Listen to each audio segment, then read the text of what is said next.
Hi everyone. We're out here at the Gaylord Rockies at XChange 25. Wanted to do this here, bring you with us. Beautiful location, having some great conversations. Absolutely. So really heavily security focused event.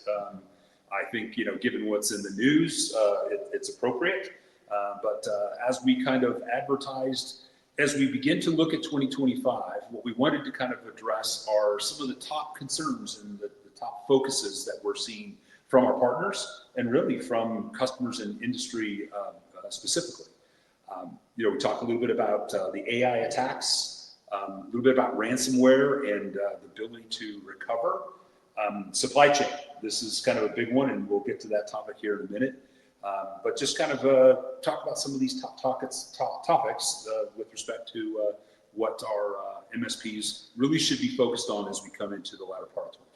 Yeah, we did a live stream a few months ago that was focused on what are the top threats this year. And we had intended, if you're following our LinkedIn and then joining this live stream and paying attention to what we put there, the intention was to cover the top 5 things we see for the balance of the year and going in through 26. But getting here and having live conversations with folks, we've had 3 boardrooms so far with about 12 to 15 people. These are CEOs and leaders of their companies in the MSP space. We've got another boardroom happening today, but the common thread we're hearing is supply chain compliance, endpoint security, and all of these things I think are more important than some of the things that you're seeing in the industry.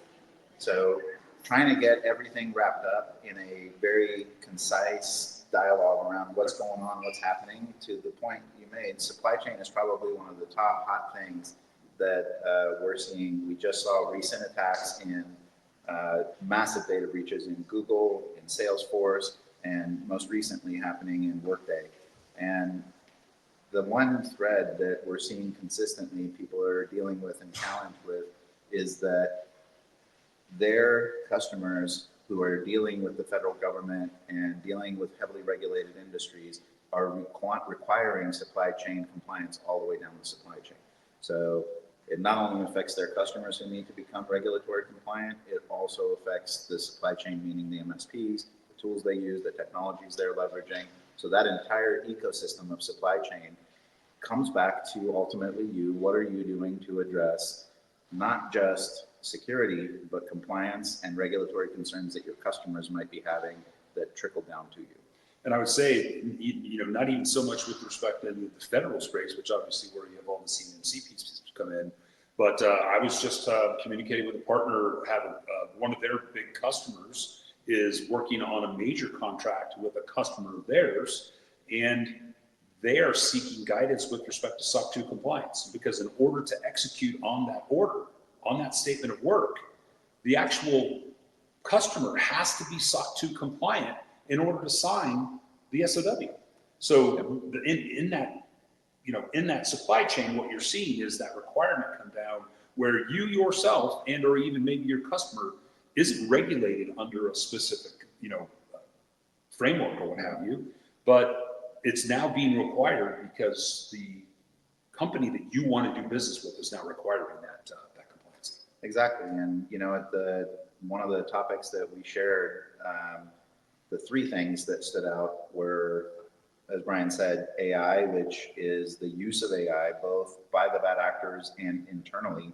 So how do you stay on par and keep up with the Joneses is by using AI, because the Joneses are all using AI. So if you're not taking advantage of AI in your organization to accelerate growth and accelerate productivity in your staff, you're going to be left behind. But guess what? The bad actors have the exact same idea. If they're not using AI in their attacks, they're going to be left behind, because the bad actors that do use it are getting more accurate emails, no language mistakes in the email, so it's not easy to spot something that doesn't sound English. They're capturing the tone of your CEO based on all the writings that CEO has on the internet, and they're taking that and making a message that speaks like that CEO would speak in text. Then they're doing voice-based deepfakes, which can do phone calls and ask for something in the voice of the CEO. So bad actors are taking advantage of AI just as much as we will be. So AI is an important thing to think about, and the most recent thing is if Anthropic put out their construct of MCP, which is really trying to create model control connectivity, if you will, between all the large language models. How do you take your large language model and have it talk to external sources that you don't control and bring in data and be secure? So this whole construct is really designed around creating a marketplace of servers that have content that you can take advantage of and pull into your whatever generative AI you're developing, whatever infrastructure you're developing. How do you now secure this marketplace that can be across the board unknown? And there's multiple types of threats that can happen there, including pulling the rug. Really interesting model for pulling the rug in this context is a marketplace item is put out there that is super useful, gets connectivity and access by lots of people because it's super useful, and then they change the model and make it a threat vector. So you're using it, all your peers are using it, and now all of a sudden the bad actor decides we have enough people, it's time to weaponize this. Yeah. So as you go forward, AI is something we need to put energy in and focus on, and we need to get some real solid security associated with AI. But I think what's really more pressing right now is this topic of supply chain security and compliance. So coming back to it, it's no longer it would be nice to have a compliance practice to take to market for your customers, for yourself as an additional revenue chain. It is that, but it is now becoming a requirement. And anybody, any of your customers that are delivering services to anybody in the federal government, state and local aren't quite there yet, but anybody in the federal government for sure, that entire supply chain has to have some level of CMMC in it, which comes back to you if you're delivering IT services to them. So how do you make sure you're ready and you're protected? How do you make sure your customers are ready and they're protected and they have the proper control sets in place? There's a lot of players in this space that address one piece of IT security. We have built a cybersecurity as a service practice that covers endpoint, network, email, DNS, identity, and governance, risk, and compliance. So I think that's really, as I came on and joined this organization, is probably what impressed me the most about your foresight with respect to the platform. We've talked so much about how we built an enterprise security platform, a solution that we productized so that our partners can take it out to their customers. But the important piece of that is you brought the GRC component in, because so many of the customers have a challenge if they have compliance, they have a framework, they have a regulatory body that is regulating them to a certain framework. You have to put all those control sets in, right? You have to put all those processes and everything in so that you are compliant. Well, it's the whole security framework on the back of that, the operational component of that, that implements the operational controls that help to make them compliant to the regulatory body. Exactly. And you've brought both of those components into the WhiteDog platform. So our partners, it's interesting because we have a couple of different partners that we cater to that have been attracted to WhiteDog. Those partners that are the MSPs, and then the solution integrators that are actually focused on the actual solution, the actual platform delivering to their customers. The second piece that we have a few of these customers that are the vCISOs, right? So the virtual CISOs have come in and are now working with customers on these GRC components. And we have one partner that has taken that idea of his business, because before he would work with these companies extensively to help them define the controls, meet the regulatory requirements, and then he would make recommendations to the different security platforms and security tool sets that help that customer now map those operational capabilities. Which they would acquire and integrate and implement and manage themselves. Yeah. You know, and there's, you know, we've talked many times about the technical debt and the economics associated with that. But it was just last night, we're on the vendor floor, and we had a gentleman that came into our booth, and he is a vCISO. He doesn't sell security products. He's focused in that component. And when he began to look at WhiteDog, he's like, wait a minute, you know, I do all this, and then I can bring your platform in. It maps to everything that I'm telling them that they need to do. So it was amazing to watch him shake his head and go, really? What's the catch? What's the catch? What's the catch? Yeah, it was a good conversation indeed. As many, whenever we're on the road, it's always good having conversations with the owners of these companies, your peers, that the skepticism is healthy, in my opinion. We're getting skepticism that says, how can this possibly be true? You're talking about doing all the things that I've been trying to do for the last 5 years, 10 years, whatever it is, but you're saying it's all built and integrated and I can be live in 30 days. And that skepticism is like, yes, inspect us, check us out. This trip we brought, unfortunately, he had a meeting during this time, so we couldn't have him join, but we're going to have him join this dialogue. But James Berger, which has been on live streams with us before, he's the CIO and co-founder of BACS, an MSP, a successful MSP in California. And we brought him into the boardroom so that our prospective partners can hear firsthand from one of their peers that's using us. And James's approach to this thing is, I was skeptical too. I sat right in your shoes. And James and I have a friendship that goes back 25 years. And even with that, James said, that sounds great, but what's the catch? How is this really going to happen? I know you're saying go live is easy. I know you're saying it's a 30-day onboarding, but there's no way. Our first customer with James, he was telling the story to the floor. Our first customer with him was that he wanted to try a 300-seat customer. And he was expecting all kinds of bumps and ripples. And I'm not saying, and he's not saying there weren't some ripples we had to deal through, but all those made us even better today than we were in 23. So that customer, he said, can we do this? I have a need to go. And I said, absolutely. And we can get it done in 30 days. 21 days later, that customer was up and live, having 24/7 security operations, endpoint security, email security, DNS security, identity security, and attack surface management with continuous incident response. And integrated to 24/7 security operations. Yep. So it is when you're hearing it from a marketing perspective, when that dialogue is happening from an external marketing context, it does sound too good to be true. It does sound like it's impossible for this to happen in the way they're saying it does. But we'd be happy to connect you with any of our partners if you're interested, to talk to them and understand how they have taken advantage of this and how it is real.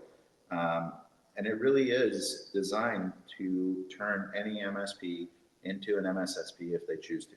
So if that is the mission and journey you're on, we know you've made investments. We know you've got a series of tools. And we mentioned in January our announcement about OpenXDR, which allows us to transition you from your tools to ours by monitoring what you have and letting you make financial and business-based decisions around, should we stick with these tools or should we look at a different way to do this? You and I have been in Silicon Valley a long time. You know, I think we both got 30 plus years. You might have a couple white You might have hairs. a few gray hairs. Yeah. And I think what we continuously see is innovation, change. Change is the only constant in Silicon Valley. But the biggest piece of this is you've created and have driven a paradigm shift. And this whole idea of, and what we've seen in markets where things have gone to as a service, WhiteDog has productized security. We have brought a solution to market that's now productized. And this is a paradigm shift with respect to, you don't have to build it. You don't have to manage it. You know, and that was one of the things that James emphasized to a couple of our boardrooms is, I tried this for a year and a half unsuccessfully. And now I moved to WhiteDog. I'm making margin at no cost. And it was a very interesting statement that he made. Yeah. And I think the other thing that you've brought up was to MSSP or not. Because what we're hearing is if you're an MSP, don't try to become an MSSP. Do what you're really good at. James talks about this all the time, is his core business is around being an MSP, not an MSSP. But customers are requiring, today it's a requirement. You need security in your environment. You can't go without. Right. So they're now requiring their technical partners to provide these solutions. And James said, I didn't want to become an MSSP, but my customers are asking for these solutions. So with WhiteDog, he's able to deliver that, but he doesn't have any of the economic debt associated with it, none of the technical debt associated with it. And in this process, they got rid of about 10 tools. Now, not wanting to, but had to get rid of an employee. That was around $160,000 technical debt, economic debt, that was taken off of his books. And then he moved to a point where he made a very interesting point, is they actually, with that time, and then their margin that they've made over the time frame, they have over 70 customers on the service now in 20 months. And he said in the other day, it was something that struck me, he said, because we had this margin and we're not managing this, I now have the time and the money to open a completely new enterprise focus for my organization. We now have better enterprise capability and are going after a larger customer base and a larger customer. Would not have had the time, focus, or money to have done that without moving to the WhiteDog solution. And I thought that was incredibly impactful around his business, is how do you get to the next step in revenue, evolution, and customer service? So I would say, to kind of bring us back to our topic, the three things we think are still the most concerning topics to put energy into are AI in the context of productivity and in the context of security, supply chain attacks and what that means to you and the supply chain you're using, and lastly, compliance. And obviously we've peppered in a lot about how you can make a ton of money with WhiteDog and become a more resilient security business than possibly doing it on your own. The message we'd like to leave you with is, come talk to us. Come ask us about how this works, what it does, what the underlying technologies are. We've taken about 60 enterprise grade products, 50 commercial and 10 open source, and integrated them into a product suite of about 20 products.